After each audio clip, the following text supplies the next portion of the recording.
काही दिवसात आपल्या जिल्ह्यात झालेल्या पुरामुळे जिल्हा परिषदच्या मालमत्ता जसे की प्राथमिक शाळा, अंगणवाडी, ग्रामपंचायत कार्यालय, PSC, सब सेंटर, स्मशानभूमी हे सगळे बरेच ठिकाणी नुकसान झाले.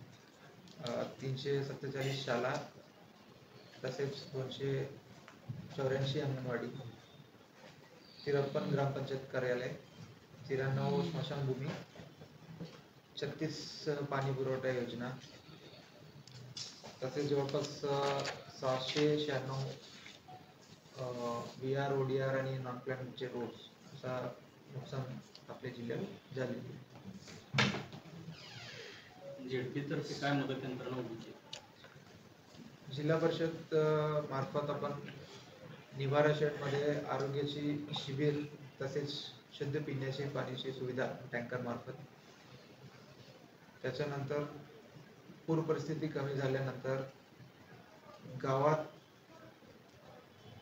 स्वच्छतेच्या मोहीम खूप मोठ्या प्रमाणात आपण सुरुवात करण्यात आलेली आहे. 88 गावापैकी जवळपास 65 गावामध्ये स्वच्छतेच्या अभियान झालेली आहे. बाकी 23 गावामध्ये पण आज उद्यात आणि पुढच्या 3 दिवसामध्ये स्वच्छतेच्या मोहीम आपण पूर्णपणे घेणार आहे.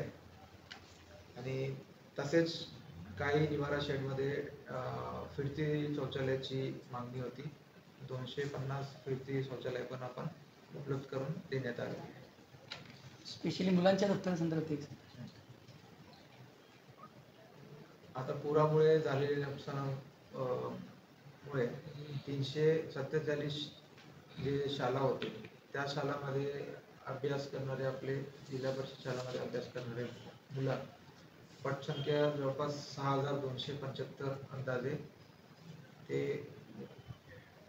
वाढून 7000 पर्यंत पण असू शकतात. एवढं सगळे मुलांचे जे पुस्तक, बॅग आणि सगळे जे दफ्तर खराब झाले आहे त्यासाठी आपण वेगळे एक विशेष मोहीम राबवून पुढच्या 8 दिवसात हे सर्वच मुलांना